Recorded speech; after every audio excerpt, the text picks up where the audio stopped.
Assalamualaikum warahmatullahi wabarakatuh. Bertemu lagi di channel Aryadin. Kali ini saya akan membagikan kuis TWK tentang NKRI. Untuk link kuisnya ada di deskripsi video ini. Dan bagi yang baru mampir jangan lupa untuk subscribe dan link kuisnya bisa di-share ke teman atau sanak saudara Anda. Persiapkan sebaik mungkin. Mari kita lanjutkan ke pembahasan. Simak terus. Soal pertama, tujuan pembangunan nasional adalah mewujudkan suatu masyarakat adil dan makmur yang merata material dan spiritual. Hal ini berdasarkan A. Ketuhanan Yang Maha Esa, B. Pancasila dan Undang-Undang Dasar 1945, C. Undang-Undang Dasar 1945, D. Kemanusiaan yang adil dan beradab, E. Keadilan sosial. Jawabannya adalah yang B, yaitu Pancasila dan Undang-Undang Dasar 1945. Pembahasannya, tujuan pembangunan nasional adalah mewujudkan suatu masyarakat adil dan makmur yang merata material dan spiritual berdasarkan Pancasila dan Undang-Undang Dasar 1945 dalam wadah negara kesatuan Republik Indonesia. Jadi tujuan pembangunan nasional itu ada di Pancasila dan Undang-Undang Dasar 1945 yang kesemuanya itu adalah di dalam negara kesatuan Republik Indonesia. Soal nomor 2, penyelenggaraan pemilu yang pertama kali di Indonesia pada tahun 1955 merupakan salah satu prestasi yang dicapai pada masa A. Kabinet Ali Wongso, B. Kabinet Burhanuddin Harahap, C. Kabinet Ali II, yang D. Kabinet Juanda, E. Kabinet Natsir. Jawabannya adalah yang B, yaitu Kabinet Burhanuddin Harahap. Pembahasannya, kabinet yang dipimpin oleh Burhanuddin Harahap ini mulai 12 Agustus 1955 sampai dengan 24 Maret 1956. Berinti pada Masyumi, ini termasuk salah satu partai politik dulu Masyumi. Keberhasilan yang diraih adalah menyelenggarakan pemilu pertama tahun 1955. Karena terjadi mutasi di beberapa kementerian, maka pada tanggal 3 Maret 1956 Burhanuddin Harahap menyerahkan mandatnya. Jadi tahun 1955 itu Indonesia pertama kali menyelenggarakan pemilu. Kalau dari ceritanya itu pemilu pertama itu untuk tentara maupun polisi itu juga ikut memilih. Jadi keamanan negara juga terancam, tetapi pada saat itu sudah berjalan dengan lancar pemilunya dengan berbagai macam cara atau gantian seperti itu. Jadi pada tahun tersebut merupakan penyelenggaraan pemilu yang pertama kali di Indonesia setelah kemerdekaan. Jadi merdeka tahun 1945, genap 10 tahun menyelenggarakan pemilu yang pertama kali. Soal nomor 3, hukum yang ditetapkan oleh negara-negara suatu dalam perjanjian negara disebut dengan hukum A. Hukum doktrin, B. Hukum undang-undang, C. Hukum traktat, D. Hukum jurisprudensi, yang E. Hukum adat.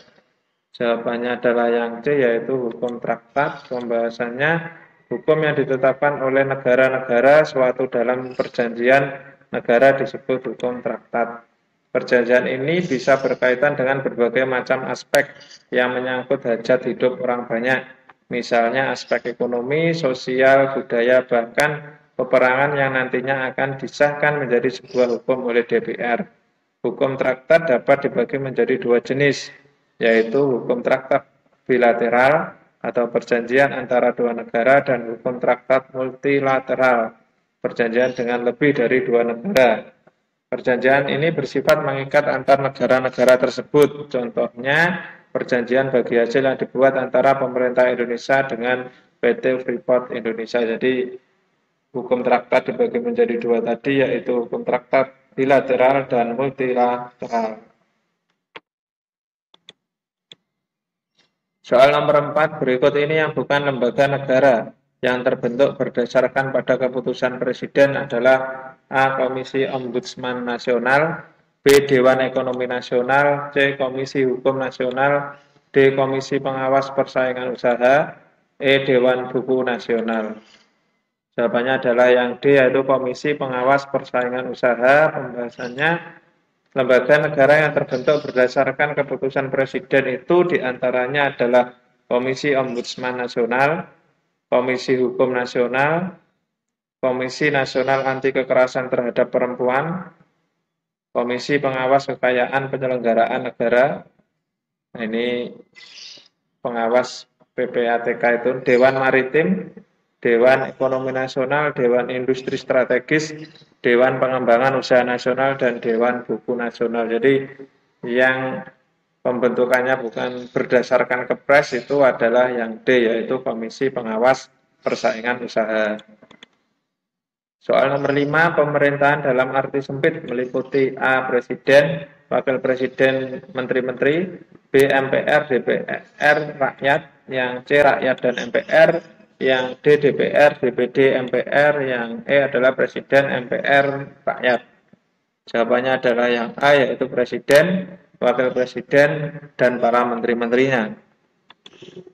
Pengertian pemerintahan dalam arti sempit adalah pemerintahan yang dilakukan oleh Presiden, Wakil Presiden, dan para menteri. Pemerintahan dalam arti sempit juga dapat disebut lembaga eksekutif yang bertugas melaksanakan undang-undang. Sedangkan pengertian pemerintahan dalam arti luas adalah pemerintahan yang dilakukan oleh lembaga eksekutif dan yudikatif secara bersama-sama untuk mencapai tujuan. Ini tidak hanya eksekutif dan yudikatif saja, tentunya kalau dalam arti luas ada legislatifnya juga. Jadi kalau dalam arti sempit itu adalah pemerintahan yang dijalankan oleh lembaga eksekutif, yaitu Presiden, Wakil Presiden, dan para menterinya.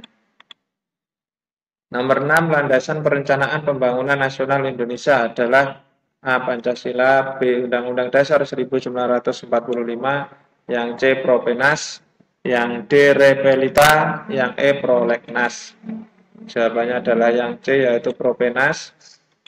Landasan perencanaan pembangunan nasional adalah program pembangunan nasional 5 tahun. Berarti dinamakan Propenas, yang merupakan arahan dasar untuk pembangunan nasional. Jadi jawabannya adalah yang C, dasarnya, landasan. Soal nomor 7, kesatuan masyarakat hukum yang mempunyai batas daerah tertentu berwenang mengatur dan mengurus kepentingan masyarakat setempat menurut prakarsa sendiri berdasarkan aspirasi masyarakat dalam Ikatan Negara Kesatuan Republik Indonesia merupakan pengertian dari A. Daerah otonom, B. Otonomi daerah, C. Masyarakat, D. Penduduk, E. Wilayah geografi.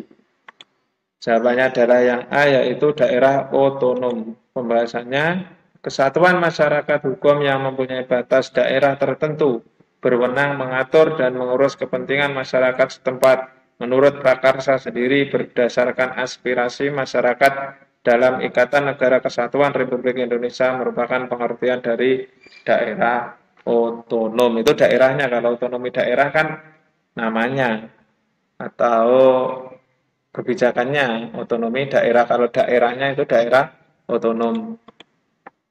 Nomor 8, salah satu fungsi negara yaitu negara bisa mengeksplorasi sumber daya alam yang dimiliki untuk meningkatkan kehidupan masyarakat agar lebih makmur dan sejahtera, termasuk dalam fungsi A. Fungsi pertahanan dan keamanan, B. Fungsi keadilan, C. Fungsi pengaturan dan keadilan, D. Fungsi kesejahteraan dan kemakmuran, E. Fungsi kekuasaan. Jawabannya adalah yang D, yaitu fungsi kesejahteraan dan kemakmuran. Pembahasannya, salah satu fungsi negara yaitu negara bisa mengeksplorasi sumber daya alam yang dimiliki untuk meningkatkan kehidupan masyarakat agar lebih makmur dan sejahtera, termasuk dalam fungsi kesejahteraan dan kemakmuran. Jadi jawabannya adalah yang D. Soal nomor 9, Presiden Indonesia yang langsung menjadi ketua delegasi dalam Konferensi Tingkat Tinggi atau KTT Gerakan Non-Blok GNB ke-10 di Kota Jakarta adalah A. Megawati, B. Gus Dur, C. Habibie, D. Soekarno, E. Soeharto. Jawabannya adalah yang E, yaitu Soeharto. KTT 10 diselenggarakan di Jakarta, Indonesia pada bulan September tahun 1992, dipimpin oleh Soeharto. KTT ini dihadiri oleh lebih dari 140 delegasi, 64 kepala negara. KTT ini menghasilkan pesan Jakarta yang mengungkapkan sikap GNB atau Gerakan Non-Blok tentang berbagai masalah seperti hak asasi manusia, demokrasi, dan kerjasama Utara Selatan dalam era pasca Perang Dingin. Soal terakhir, penurunan nilai mata uang rupiah terhadap mata uang dolar belakangan ini karena adanya mekanisme pasar. Berarti rupiah mengalami A. Depresiasi, B. Deflasi, C. Deviasi, E. Fluktuasi, yang E. Apresiasi. Jawabannya adalah yang A, yaitu depresiasi. Pembahasannya penurunan nilai mata uang rupiah terhadap mata uang dolar belakangan ini karena adanya mekanisme pasar.